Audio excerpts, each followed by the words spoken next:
What's happening, everybody? We're here to talk a little bit about Thursday Night Football and the fantasy implications. Tad, once again, this week's matchup is not all that enticing. I think it's going to be one-sided again. How do you feel? I mean, it's weird because usually Cincinnati Jacksonville is one of those matchups where both teams suck. In this case, Cincinnati is actually pretty decent to good. Unfortunately, that means that Jacksonville is probably going to get stomped. I'm sure this is going to show on freezing cold takes when Jacksonville somehow wins this game. But as it stands now, this is just not a very enticing matchup. Yeah, you never know. You never know. That's why they say you always have to play the game. It doesn't matter what they look like on paper for both teams. So yeah, very well could be, Urban Meyer just brings out some sort of, magic out of his hat, and he just all of a sudden showcases this amazing offense with Trevor Lawrence and James Robinson and Laviska Shenault and all these guys. But my best guess, and being a realist here, is that so far through 2 weeks, that's not going to happen, because you look at Jacksonville's defense, they're allowing the fifth most points in the league, the fourth most total yards in the league, and they're also allowing the fifth most passing yards in the league, which means this could be a very good day for Joe Burrow and company. I think all three of these receivers are going to have a good day. I do know T. Higgins is questionable heading into the Thursday night matchup, so make sure you're watching that status. We're recording this a little bit early, so yeah, just make sure you're watching to see whether T. Higgins is good to go. If he is healthy, then obviously put him in your roster. Jamar Chase is an automatic start at this point. I think all that preseason talk about him not being able to catch the football and just not seeing the stripes and all that stuff, that's all hogwash now, because he is absolutely killing it, proving as to why he is a top 5 pick and just absolutely, lighting it up for the Cincinnati Bengals. That connection with Joe Burrow has not slowed down with a year apart. And I think Joe Mixon should be in for a good night as well. Just once again, very similar to last week, where it was like, if you have a Carolina Panther, you started him. This is a very similar thing where it's like, if you have a Cincinnati Bengal player, you should start him for the most part, because I think they're going to have a field day against the Jacksonville Jaguars defense. Do you disagree, or is it pretty much consensus here? So I actually have an interesting conundrum in my own league that I want your opinion on, Amir. Is I have Joe Burrow, but recently I just traded for Matt Stafford, who's going against the Cardinals. So obviously it's Matt Stafford against Arizona, not a gimme defense. So should I start? Do I go Joe Burrow since he's been a little bit on a hot streak, or do I go Stafford, who's a bit more of a proven commodity? That is a very difficult conundrum, and you also have to look at the fact, that Matt Stafford played against a pretty good defense in Tampa Bay, and he lit them up. He totally was able to showcase his skills.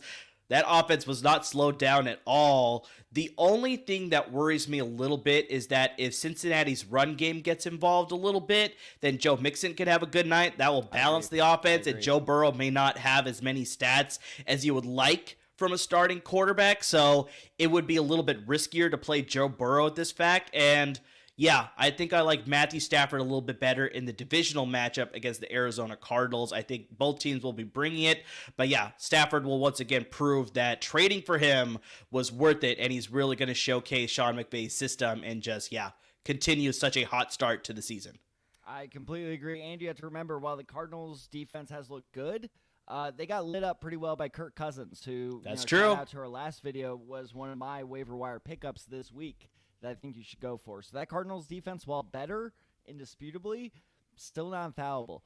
But while we're on the topic of this Thursday night game between the Bengals and the Jags, let's get into some players that I kind of like here. And like you said, like Joe Burrow, of course, if you're kind of struggling finding quarterback, go for him, especially if you're streaming a quarterback, which I know is risky. But if you are, Burrow's available, and I think about 30% of leagues, maybe 25, something around that.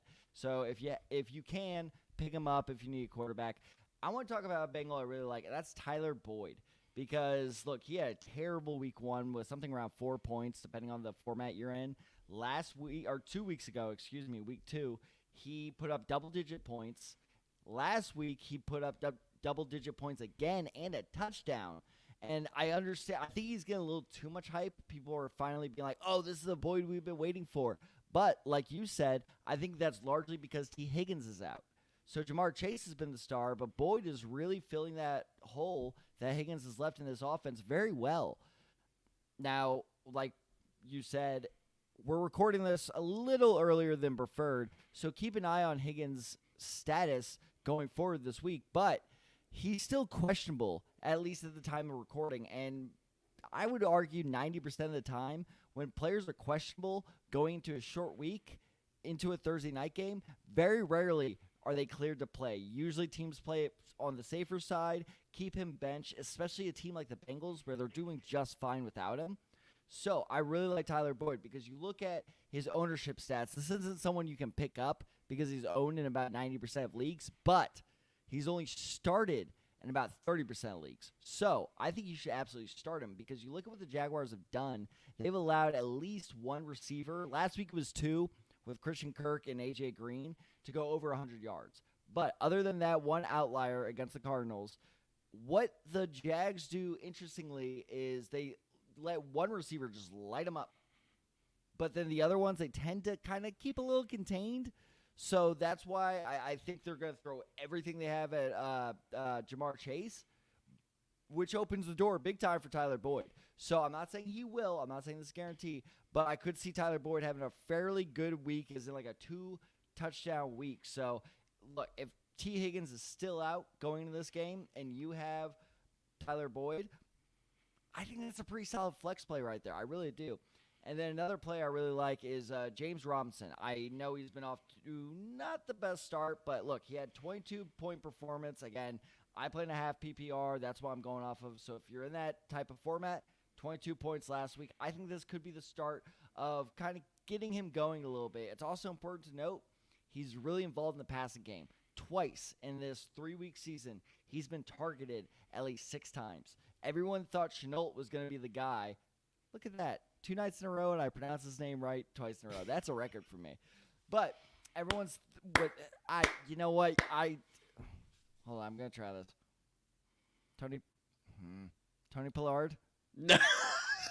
That's where you screw it up. It's Pollard, dude. It's so simple. It's so simple. I don't know why you're complicating it with the Pollard or Pollard or I don't know how you're saying it. Pollard. I got to write that down phonetically somewhere.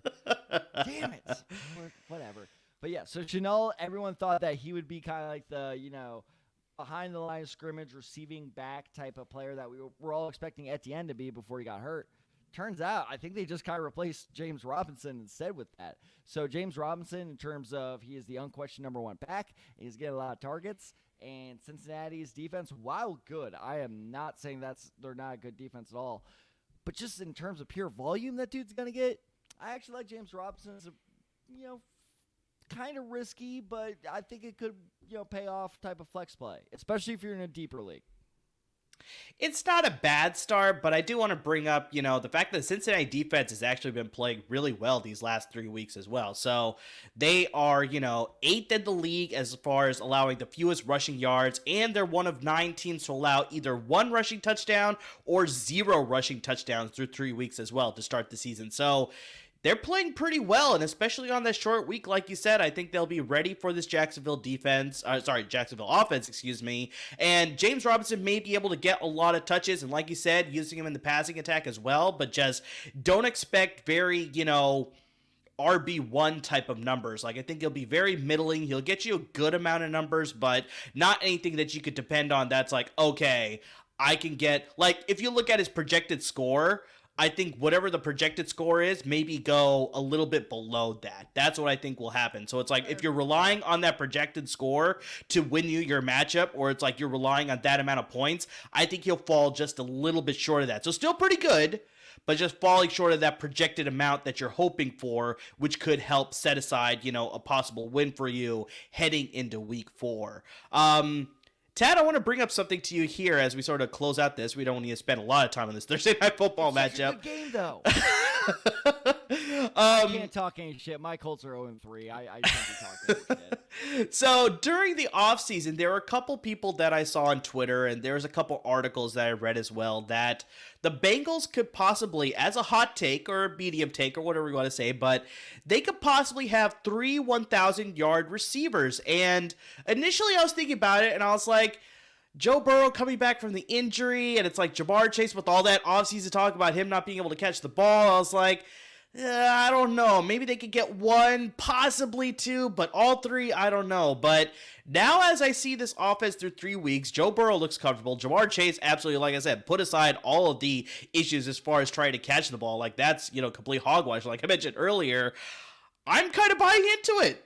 I think that it could possibly happen. I know, obviously, T. Higgins is a little bit injured here, heading into week 4 here on the short week, but I think with the balanced offense that they have, Joe Mixon is playing really well. Obviously, Jamar Chase is playing really good. Tyler Boyd is sort of the unsung veteran of this group, and even that, he's not that old. It's like T. Higgins and Jamar Chase. Or something like exactly. that. Exactly. And it's like he sort of became the forgotten man, even though he had such a great year. If not last year, I think it was 2 years ago, he had such a sensational year. And it's like, I think Joe Burrow has a steady amount of weapons. The offense is going to be a little bit more balanced, and it's like, I think each receiver will have their sort of day in the sun going week to week, and it's like it's very possible that all of them could cross the 1,000-yard receiving mark. I'm kind of buying into it. How do you feel about this take? No. What? No. It's Tuesday. Are you drunk already? No. Absolutely not. All right, you know what? Let's do this. After you watch this video, hit us up at the Decide Guys on Twitter. The first... I can afford this. The first 2 people that reply to us saying, at the Decide Guys, bet, I will enter in a bet with you $20 that if the Bengals have 3 1,000-yard receivers, I will Venmo you $20. That's how confident I am this is not going to happen. And no, that does not include you, Mert. Don't you be jumping right after we're done with this video. That's cheating. I'm tempted to say no LAFB guys either, but I like them, so we'll include them as well. But yes, so at the Decide Guys, at me saying bet if you want to take this bet, because look, this is not anything against the Bengals. This is a great offense. It's looking really good. All they really need to do is keep shoring up that offensive line, and they're going to be home free to be one of the best young offenses in the game going forward for the next few years. Here's the problem. Like you said, every receiver is going to kind of trade off every single week of, okay, this is T. Higgins' week to go off when he finally comes back from injury. This is Tyler Boyd's week to go off. This is Jamar Chase's week to go off. There's no 3 1,000-yard receivers. That's incredibly hard to do. That is such a fair offense of, passing the ball around equally. I don't think it will happen. But that's not to say I don't like, Cincinnati's offense. I do. But no way that happens. That's fair. But yeah, like I said, a part of me thinks that it's just like, yeah, I think they're really going to hit their stride and just they're all going to be involved, especially when they're not even throwing to the tight end. Before, it was like CJ Uzomah was getting involved in this offense too. Dude, now it's just these 3 guys. His production has been absolutely non-existent. Non-existent. That's the best word to put it. That's the best word to put. Yeah, I was shocked because while I was doing research for this episode, I was like, is he even on the team anymore? And I look him up. It's true. It's true. He's the forgotten man. It's really like, yeah, it's these crazy. 3 guys are the main targets in this passing offense. Obviously, Joe Mixon has receiving ability too, but that's part of the reason why I'm buying into the hype a little bit more that it could happen. I'm not saying for sure it will happen, but like I said, I'm kind of on the bandwagon. I'm on the bandwagon that could happen. So, yeah, Tad has thrown down a challenge. Look at that ticker below. You got my handle, Under the Side 23. You got Tad's handle, Tad the Side 94. You got the show handle at the Side Guys. The first 2 people, right? The first two people. I almost went 3, but look, I got some student loans that the interest is starting up pretty soon. I got to be somewhat smart about this. That's true. So the first 2 people to respond and, do a bet, do the handshake emoji, whatever you want to do, just like, yeah, throw a challenge down to Tad. He will accept, obviously, the first 2 people to do that. And, yeah, that'd be a, good way to make some money or a good way for Tad to make some money. I mean, we'll see just exactly what happens. But, yeah, enjoy the game on Thursday, everybody. It should be a little bit one-sided, like we sort of said, but who knows? Maybe we'll have a barn burner. It'll be high scoring on both sides. And, yeah, just you really never know in football. Just hard to say. And if you're looking for some better bets where you can actually make some money, be sure to listen to our podcast that we'll be releasing later this week. I was so close with my bets last week. I did so well, but the damn Seahawks didn't cover their spread because they lost.